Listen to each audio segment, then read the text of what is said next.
strategies for meeting the psychosocial, cultural, and spiritual needs of terminally ill elders, as well as strategies for reducing health disparities faced by medically underserved communities in Wisconsin.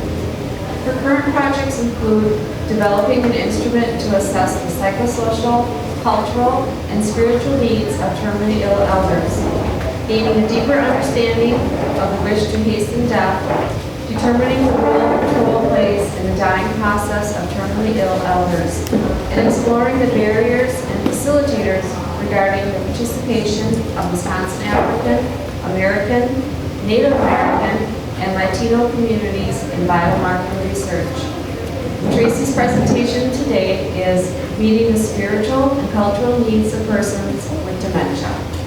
All right, so I'm Tracy Schrefer. I'm very informal, and so y'all are welcome at any time to ask me a question. And I have a lot of slides, but I have a lot of slides because I wanted to put information in there that you could just have for later. So we will just go forward and see where we get to. And just to say that in the area of dementia, I've worked with people with dementia for, I don't know, 20 years or more. So it's kind of a very much a love of mine, passion of mine. Yes. Yep. Okay. All right, we ready? Here we go. Okay. So kind of at the end of this talk, basically you'll be able to, the definitions and benefits of culture, spirituality, and religion. You'll be able to, discuss approaches to how to assess in terms of culture and spirituality as it relates to dementia, and then employ communication strategies, and then different techniques and activities. So that's kind of the learning for today. And the first thing I want to talk about is culture. Oftentimes when we mention culture, sometimes it's narrowly defined, or we think more narrowly about it in terms of maybe race, ethnicity, but culture, there's so much to culture, and it's really important to be aware of that, because when we assess for culture, we need to take into account all of these things. So the one thing that is missing from this one is spirituality, and I could not find one that had it, which is interesting. It has faith and religion. Those are not necessarily the same. Oh, is it cutting in and out? Let me try something else. I can do this. Let me try the other one.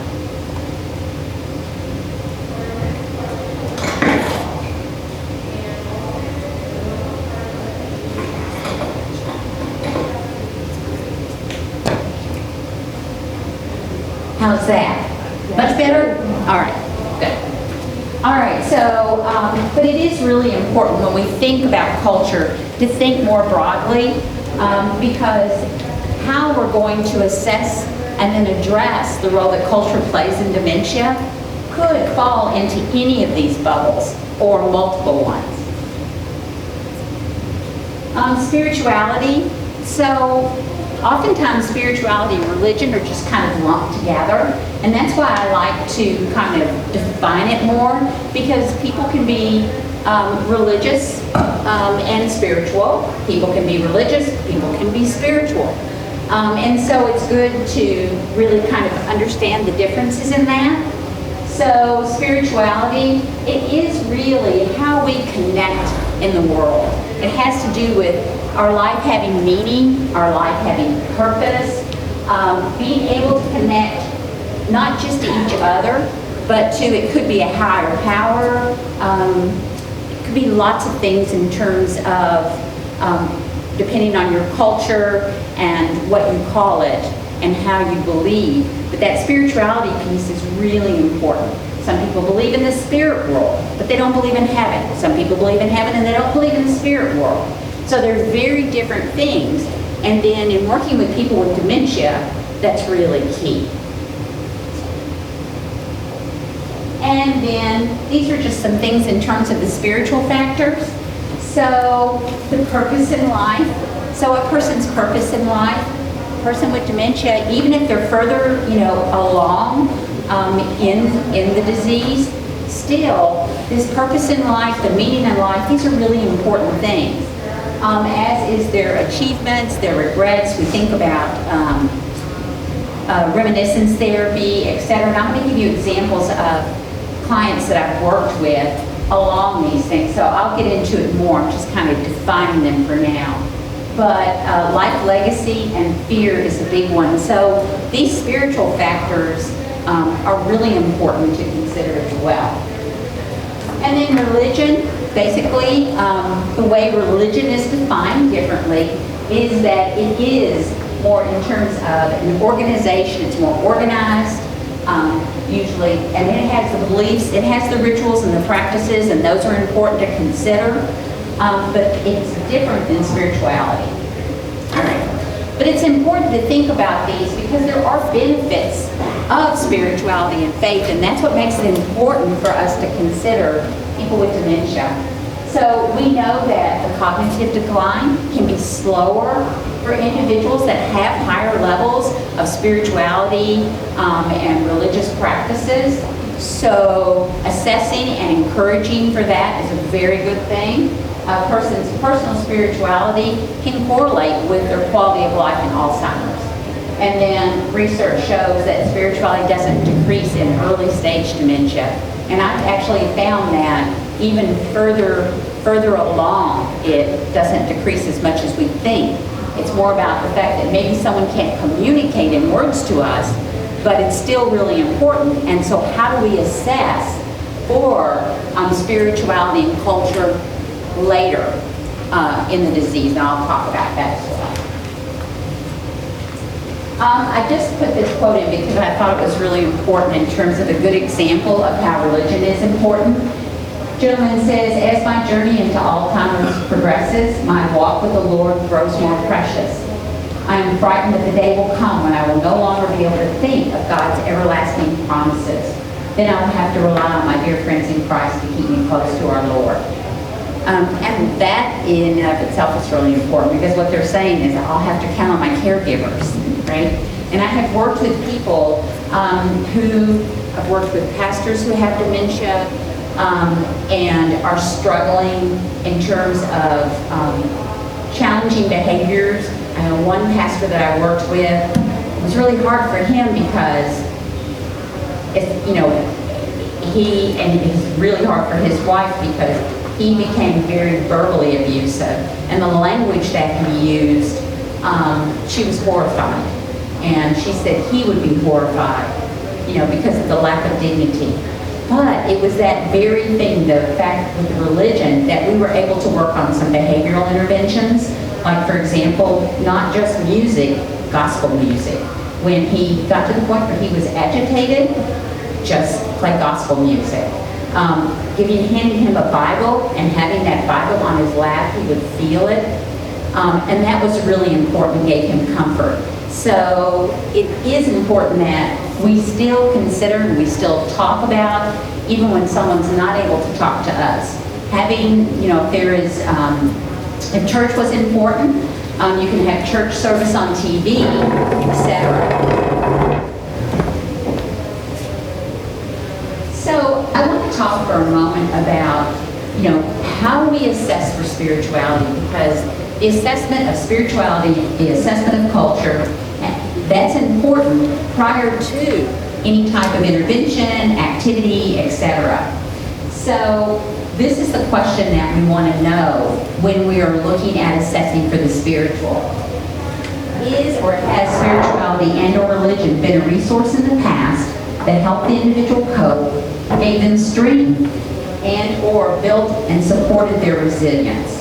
So that's what we're really looking at, right? Is that key for this person?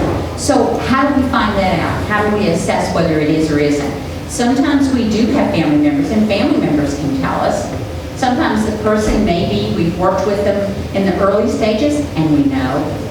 Oftentimes, though, we're coming in late, and the caregivers are formal caregivers, and they don't know.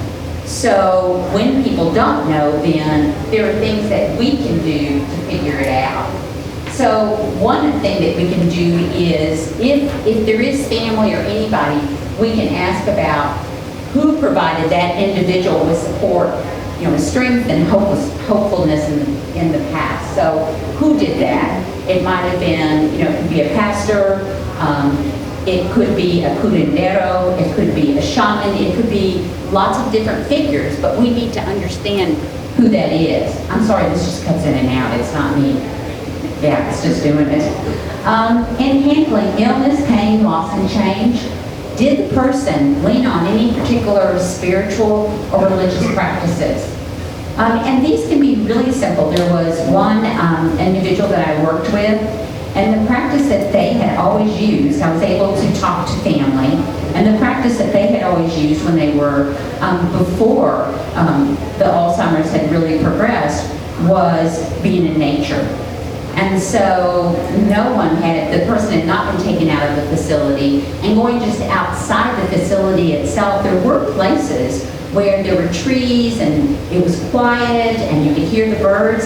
So taking the person, some places you can actually roll the bed out, or the wheelchair, or if they are still able to walk, taking them out and allowing them to have that time each day makes a huge difference. So it could be something as simple as nature.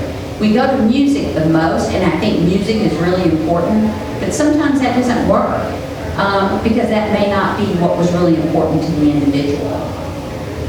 And then their philosophy of life. How did they view life? What was important to them? I think about, there was a woman that I worked with, so she was in the late stages, like that I was doing hospice social work, so she was terminally ill, she was dying. And her daughter came in town to see her. And I was there when I told her daughter I'd meet her there, and so I did. And her daughter came out of the room, and out of her mom's room, and just threw her arms around me and just started sobbing. And she said, I can tell that I will never make a connection with my mother again. I waited too long. She's already gone, in a sense. Because her mother was nonverbal, did not move, had not talked in over, it had been about 6 months since she had spoken or showed any kind of emotion. And so I asked the daughter, just talked to the daughter for a while about who her mom was before this. What was her philosophy of life? Who did she lean on? What gave her a sense of purpose? And she said, family, always family. And so I said, do you have access to any family albums, things like that? And she said, yeah, I actually brought them because I kind of thought maybe Mom and I could talk about them. And I said, well, we can't. I said, what we can do is if you'll bring them tomorrow, I said, you and I and her, I said, you'll kind of be the person going through the pictures and talking about them. And I said, I want you to talk about the funny times in her life and the sad times. Give the stories. And I said, I want you to talk to her like she would just answer you right back. And I said, you can say, Mom, I'm telling Tracy about blah, blah, whatever. So she brought the books, and she did a nice job of kind of going through her mom's life. And we got to a really funny story about her uncle being drunk. And it was a story that her mom had loved, because it was her brother that got drunk and acted out. And her daughter looked at me, and I could see, and she pointed, and I looked over, and her mom had half a smile on her face, just a little crook. And, that was the connection, right? That's what she was seeking. And so she knew that her mom had heard. And so then later on, she talked about her dad's death, her mom's husband, and a tear came down her face. And so it's that piece of really understanding who the person is, but also realizing that, my belief is that people are there. They may not be there in the way that we've known them, but they're there still. And so I always teach my students, so I teach end-of-life, aging, etc. And I always teach my students to never walk into a room where someone is diagnosed with dementia, and maybe they're in the later stages, and they're not talking, etc. But I said, you talk to them, and I said, if people come in and start talking like they're not there, I said, you role model the importance of addressing and talking to them, because they are there. And how much they hear, how much they understand, we don't know, right? But I think that in and of itself is spirituality, because it is honoring that their life still has meaning. Their life's not gone just because they can't communicate in a way that we understand. So it is ideal that, we would find out this information early on. That's true. I mean, that is the best time, and it's best if we can talk to people who really know the individual. That doesn't always happen. And so observation is something that can really help you a lot in cases where you don't have the information you need. I was able to ask the daughter, but what if the daughter hadn't been there? So there are things to do. You can look around a patient's room, a client's room, and look to see, what's on the walls. Are there crosses on the walls? Do they have a Bible there? Maybe they don't have a Bible, but they have books on spirituality. Maybe their music is spiritual, religious, those kind of things. So observation becomes so key. And then the reaction the person has. So let's say that you see that there's a cross on the wall, and maybe there is an indication, in their chart it says the person was Catholic or whatever. Then talking to them about Catholicism and about, you recognize how important that is to them. You don't have to know a lot about Catholicism. It'd be more recognizing and talking with them about religion and about God, and maybe choosing hymns that would be associated with the Catholic Church. So sometimes you got to do a little detective work, but that's important. It makes a difference. And behaviors too. Sometimes you will see people that a lot can be lost, but let's say the sign of the cross is something that they have been doing since they were a little one. Sometimes those behaviors like that don't just go away, and they get triggered by something. So paying attention to those actions that people take also can be helpful. And what appears to have meaning in life, that can be tough, but sometimes it is based on their room. And it is based on really looking around and seeing, because I've been in rooms where people don't have pictures of family. I talk to the formal caregivers, maybe the person's been there a while, and they'll say, well, that's because she's estranged from her family. So family to her, it always upset her when she talked about it, so I'm not going to talk about family. So as much as you can find out, that's the key, because each person is an individual. Let's see. Yeah, or holding a rosary. Sometimes I have gone in rooms, I don't know if y'all have, where people are holding a rosary.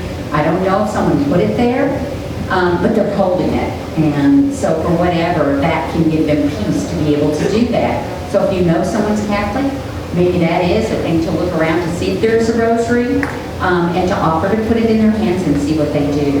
Because sometimes I remember when my mom was Catholic, and I remember that she did not forget, she had dementia at the end. But it was so interesting to me, because that rosary, you gave her that rosary, you just see this wash of peace across her face.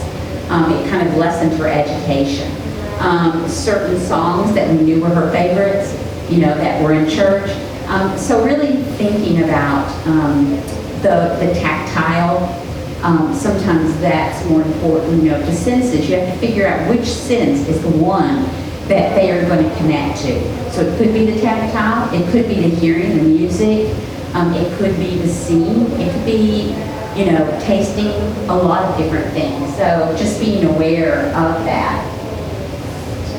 And also, culture plays a huge role here, because I think too about, so my father was Potawatomi, so I've got this split in parents, and so drumming is hugely important. In certain cultures, and so that drumming is, and it's problematic because our society is not set up to provide health care that always honors somebody's cultural values. I know that there's a hospital back home. The hospital, what they've done is built an elder room. So for the elder spirituality, to honor that, and honor their culture, which the two of them are so woven together, what they did was they put this room at the end of the hospital because what they were worried about was, they wanted to burn sage. That was one thing that was really important, and the other was drumming. And the smell of the sage brought such comfort, and the drumming as well to this gentleman. But you can't do those things in a hospital, right? I mean, you burn sage, you could blow up oxygen tanks, not good. Drumming, well, not everybody's going to love the drumming, and that's loud. So they insulated this room to where you could drum, you could burn sage, they had everything out of it. And the other thing is, in this particular case, they made sure the window opened because for some people that's important for the spirit to be able to go out. So it's also about the caregiver too, when the caregiver shares that spirituality and that culture.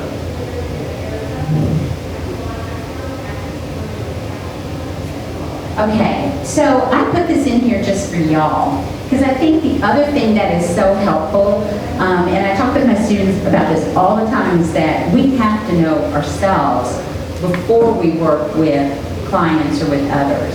And so, understanding sometimes you don't sit down and really think about, well, what are my religious practices? What are my spiritual practices? What would I want if I was unable to tell anybody? And of course, I think it's a really good idea to put these things in your advance directive. And there are advance directives that provide space, like 5 wishes, provide space for you to write in your cultural beliefs, spiritual beliefs, etc. But thinking about ones that you find bring you comfort, and letting people know that, when and where do you do them and how often. And then the sensory cues. Is it the smell, like incense? So for my mom, that incense from Catholic churches, she loved that smell, and that always just brought her a sense of calm.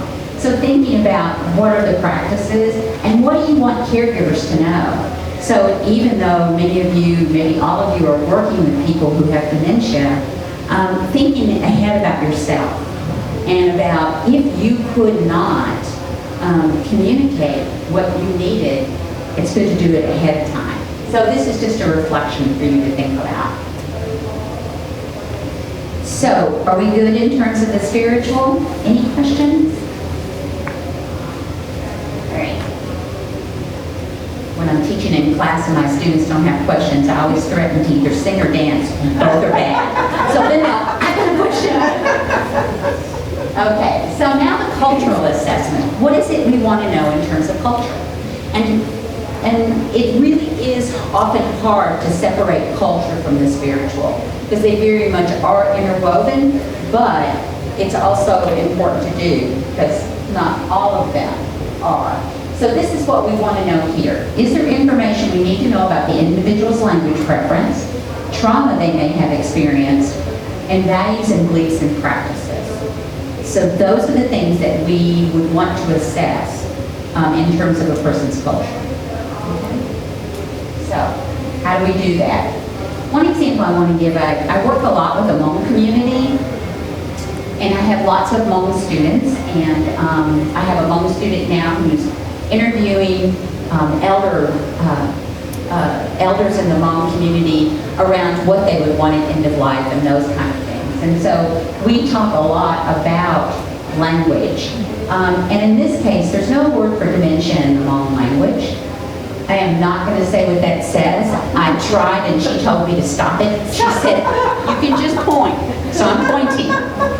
But basically, what this is saying is, and the summary is, it's a proverb, and that the way you would translate dementia would be comparing an elder individual with memory impairment to a tree that has hollowed with age. So the thing about language is, words don't just nicely translate, and it's not like word for word. So even like I've done cancer work with the Hmong community, there's no word for cancer in the Hmong community, or chemotherapy, or radiation. I mean, I could go on with the list. And so, you know, it takes many, many more words. And I always bring this up because I've often talked with physicians, etc., who feel like the interpreter is giving more information than what they're saying, and what the interpreter is doing is they are being very culturally appropriate in terms of making sure that this makes sense to the person in their language. The idea of, like, people talk about back translation, that you back translate, so you make sure that you did the word for word right. Back translation's not good. So really thinking about the context, but two, about the language, because we also know that oftentimes people will revert, even if they have their first language, let's say that their first language is Spanish, but then they immigrated to America and now they speak English. But we know oftentimes with dementia, as it progresses, that someone may then revert to their native language. So being aware of which language, even if the person cannot speak to you, being aware of which one they tend to react to the most. And I remember I was working with a client in a nursing home, had dementia, and Dutch was her native language, English. She'd spoken English for like 50 years. But we had to find somebody who spoke Dutch. And boy, if somebody would speak Dutch, you would just see her eyes. They would move and you would have this reaction from her. So I think it's important to think about language as well. Tracy? Yes?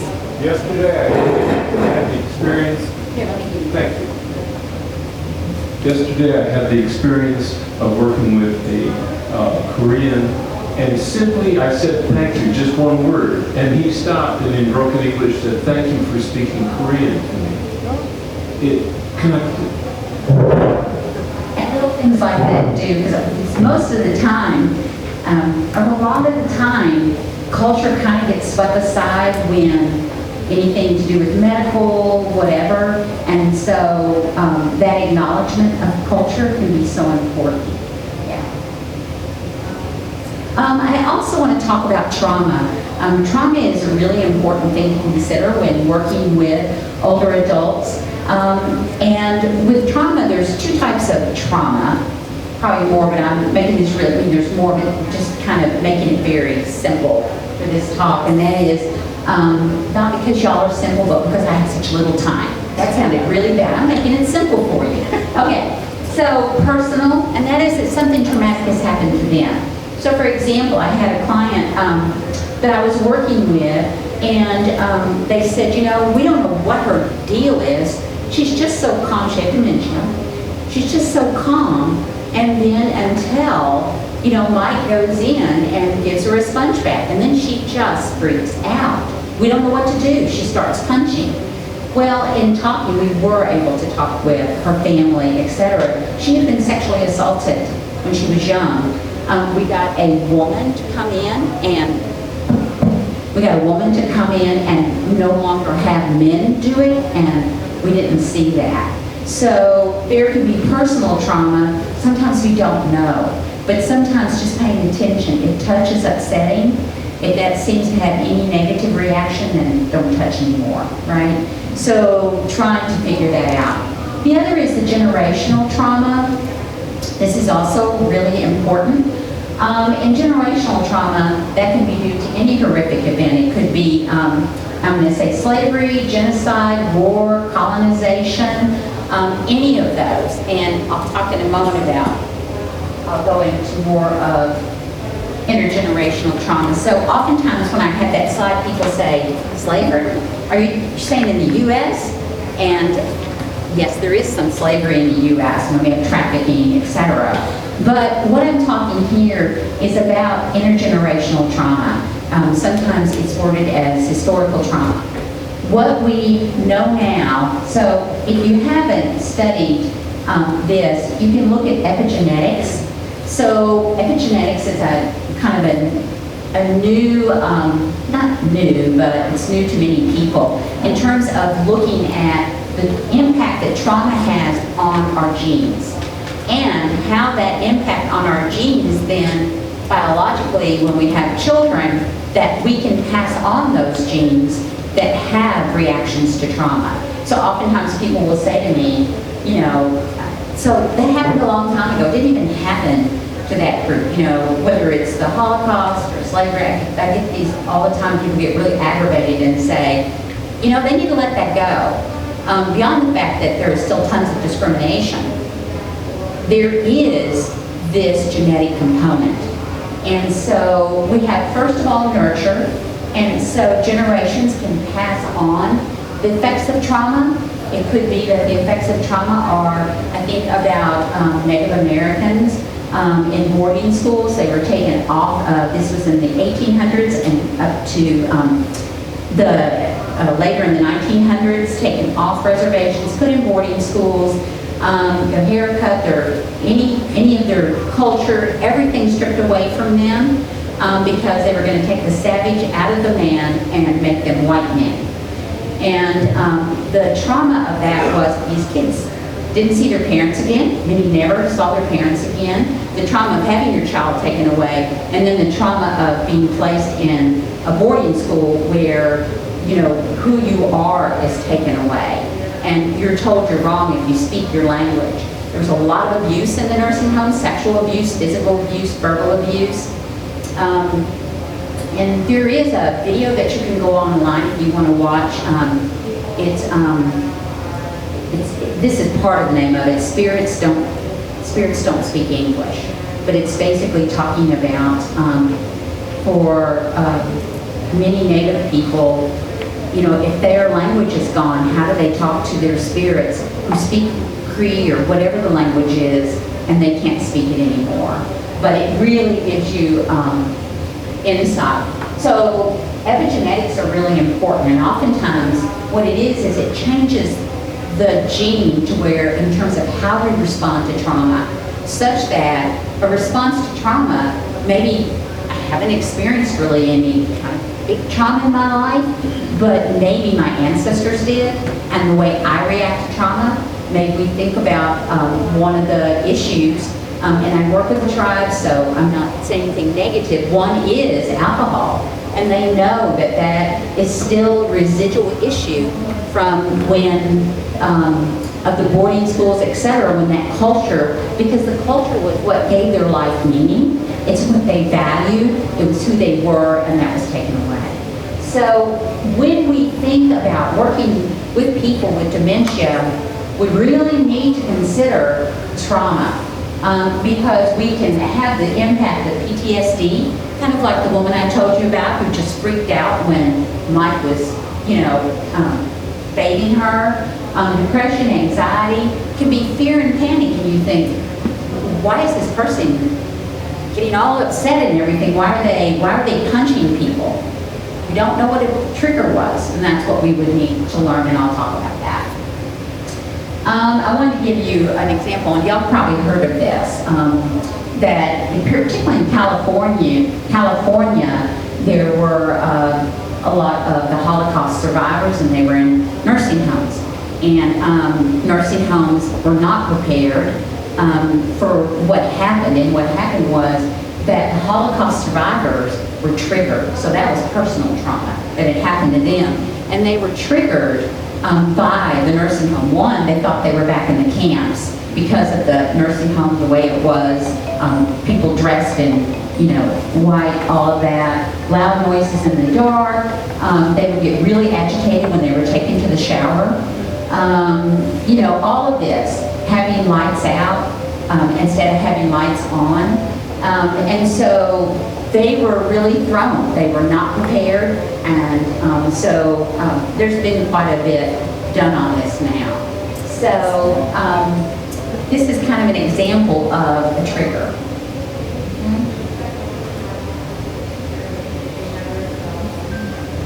And you know, this individual did not have dementia, but it's an example of a generational impact. When I worked at hospice, I did grief groups, and I was doing a grief support group for people who had lost their parents. And I had passed around a sheet of paper where I had them put a circle with their name in it, and then put circles all around that circle and write, and for support, who's your support system, and write that in. It was the last night, and we were going to be ending this 8-week session, and I wanted to make sure everybody had support, so I wanted us to talk and think about it. So people went around and talked about it, and we got to this one woman who was pretty quiet most of the time, and she held hers up. It was just her in the middle. And, I said, so can you talk to me about you don't have any other circles? And she said, all my family was killed in the Holocaust. And so she said, I'm not going to get close to anybody, and I never will, because I'll lose them. So that was an important thing to know, right? So it can impact others. And then I just wanted to give you some questions. So it could be that the person themselves are in the early stages, and they can answer these questions. It may be that you need to ask a caregiver in regard to Sarah's care. Are there any special customs or beliefs that we should know about? And these are really important too. Like, for example, when I talked about the window opening, so this gentleman, it was an elder, I was doing a workshop, and one of the elders said, I'd like to tell a story. And his mom had dementia, and she was dying in a hospital room. And he said, I opened the window because I knew that my mom would want that, and so that her spirit could go out. And he said the nurse went over and shut the window, said it was too cold. So he said, I went over and I opened the window. She shut it, and he said, people would say, well, why didn't you explain it to her? But he said, that would not be something I would have thought about or considered, because then I would be disrespectful by saying, you're making a mistake shutting that window. So he said, I just knew I had to keep opening it. And he said, finally, she said, why do you keep opening that window? And then he explained it, and she said, oh, okay, we'll leave it open. But that's an example where if she had asked and known ahead of time, then there wouldn't have been that issue. And he said, I was so worried that she would shut it at the wrong time, and that my mother's spirit would be trapped. So these kind of things are, I can give you tons of examples, but they're very important. And especially things that are forbidden. When we do things that we don't know are forbidden, but in that culture they are, we can do a lot of harm. And with someone with dementia, again, we can do a lot of harm in terms of what we might say. And this is even in later stage. In working in hospice, I worked with people with dementia in later stages, and because they were dying, and it just always felt like there were a few people that I felt like I wasn't sure that I ever could reach, but for the most part, I could, because there was that connection. So it really is important until the end that we are aware of these and respectful. And sometimes we may not, let's say let's say you're working with people from Colombia, and you don't know anything about Colombian culture. And this client is from Colombia and have dementia. There are resources that you can use to reach out to get outreach workers. They're called cultural brokers. For example, at UW, we have our, did I write it down? I bet I didn't. If I didn't, I'll never remember. Let me see. Maybe I have it on a slide later. But it's the Health Collaborative Equity, something like that. If you just put in Health Collaborative Equity on the UW site, it'll bring up the right thing. But it's nice because they call them ambassadors, but they have them to the different communities, to the different tribes in Wisconsin, to the Hmong community. So with the Latino community, the Latinx community is made up of so many people from so many countries, but their ambassador kind of can connect you with a particular person that can talk about, like Colombia, about that country. So we can reach out, and communities don't get offended, because the way they feel about it is, you're trying. You're trying to honor this person's culture. So you could always do that if there is nobody to really help you. Books are not good things. I really don't, I tell my students, it's not good to read things where it's all about everything you need to know about African Americans, everything you need to know about, because each person is an individual. You know, it's like looking at me. You know, I told you, my mom was Catholic, my father Potawatomi. You know, how do you know by looking at me, right? We don't know, and we can't know everything about every culture, because we will never be culturally competent. Never. We will die, and we will not be culturally competent, because culture is, it's wonderfully complex, and it is different in everybody in what they value. And everybody in this room has it. It's just how you define your culture and how you see it. She gave me the 15-minute warning. All right. The other thing that's really important is how illness is viewed in a culture. Sometimes illness is viewed, it can be that it's viewed as, you know, that someone has done something wrong, that person has done something wrong, and they're being punished by God. The illness can, and this is all from what people in communities I've worked with have told me, it can be because God gave me this because He was testing my faith. There can be a lot of different reasons. It could be that I have made spirits angry. And so understanding how cultures view illness is really important, but also how they look at dementia. And in some cultures, dementia is very normal and expected. So I'm gonna have a little music in the background. Country. That's a culture.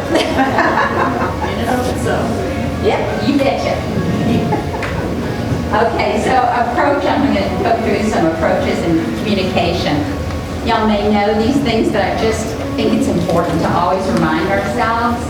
You know, the one thing that we often neglect sometimes is the environment. Like a TV being on, maybe music even being on at that moment, if you really are trying to connect with the person, etc., particularly in early stages.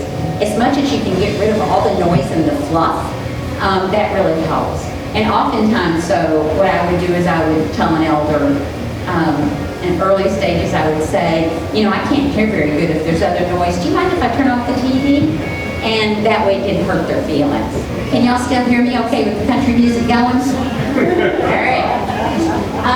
And I'm from Arkansas, so I'm not making fun of country. Be aware of the person's preferred language. I said that. Drop the expectation the person's going to sit still. Oftentimes when I work with people with, you know, I think that killed this. Hello. Oh, no. I think it killed the microphone when they turned off the music. Because it's not working anymore and it's on. I'll talk really, can y'all hear if I talk this loud? I got 4 brothers. I can do this. Drop the expectation the person's going to sit still. I have walked with a person who is wondering, and I have just gone and walked with them, kind of going along with where they're at, rather than me interfering with where they're going, as long as it's safe, right? And so be open to the client leaving. If the client leaves, they don't want to talk to you, you know, and it's if they can't say it, they're going to do that, right? So we need to honor that we're bothering them. Sure. Yay! Thank you. Great job. All right. Tracy? Yes. Did you say how to tell them whether this person is walking because they need to wander or walking because they want to leave me? Right, so, and that can be tricky. So you can do a couple of things. One could be in terms of if the person is not a big wanderer. So that's one thing. Let's say that I know this person really doesn't wander. So, you know, I'm talking, you know, you're talking to me, I'm like, and you know, if you follow me, you see my agitation. I'm not calm, I'm not comfortable. Usually when I walk with people who are wandering, no impact. You know, I'm walking, it's comfortable, I'm walking with them at their pace. So the body language is really important. Good question. Using a person-centered approach, I don't even like when we say behavioral problems, because to me there aren't behavioral problems. Behavior is communication. And if let's say I am very agitated, well, I might have a really good reason for being agitated. I can't communicate it with my words like pain, but I sure as heck can communicate it with my behavior. So I train my students, behaviors aren't problems, behavior is communication, and your job is to figure out what is being communicated to you.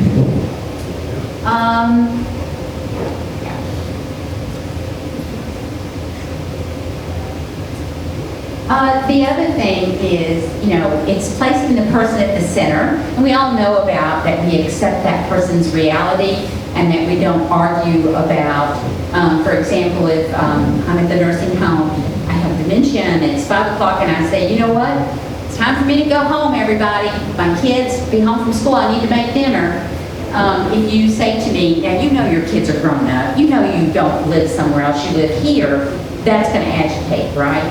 Instead of just doing something like, for example, putting my arm through theirs and walking with them to the front door and saying stuff like redirecting them. So, what are you going to make for dinner? Macaroni and cheese. Well, tell me about that recipe. Well, that's totally going to redirect, and then I can just kind of circle around. So thinking about their viewpoint and honoring that, and not using a patronizing manner.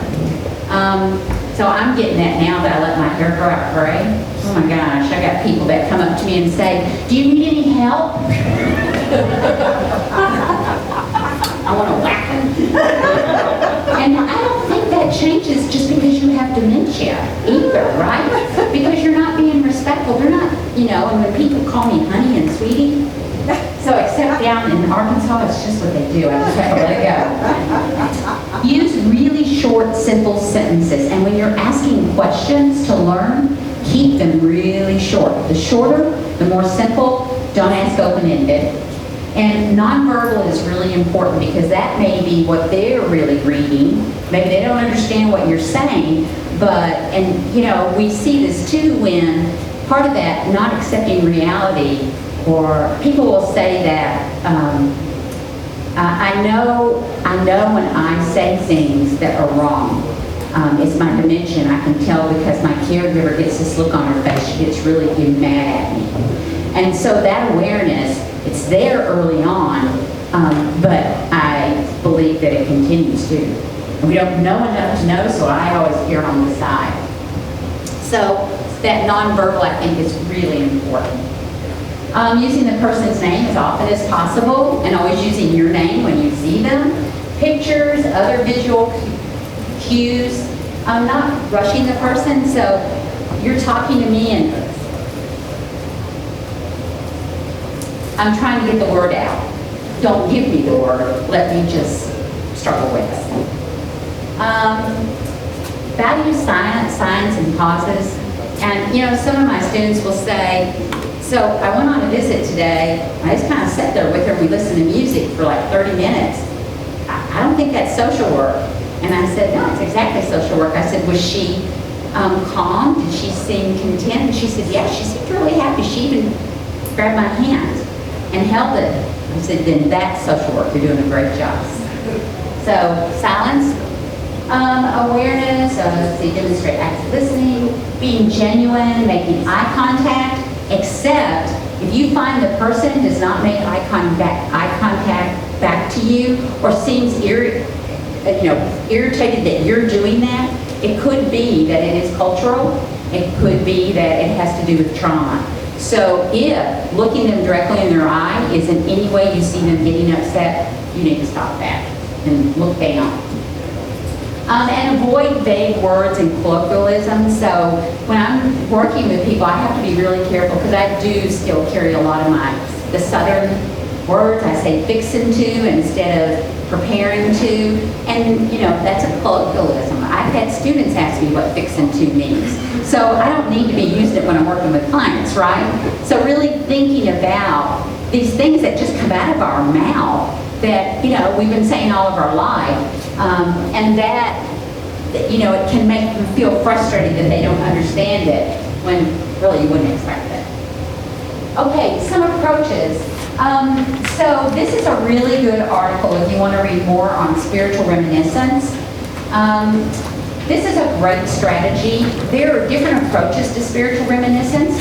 There's the word approach, but there's also like picture approach, where people can kind of draw out their spiritual journey. So there are different ways to do it. But it is very much a story. And it's a story where when they're talking, you are noting what is giving them, it appears to give life their meaning. So maybe their life meaning, maybe that there is something that they say and they just smile and it's joy and you can see that gives your life meaning. That's part of that spiritual reminiscence. And you can help with that reminiscence by, this would be early on to do this more verbally, but by asking questions and kind of, sometimes I start with grandchildren. If there are pictures of grandchildren, I'll say, are those your grandchildren? And we start there. So sometimes the journey is now, sometimes the journey is earlier. But it is an opportunity to really talk, if we can do this early on. And it gives these emotions, it really can help us to understand the meaning that's attached to that emotion. Like the gentleman,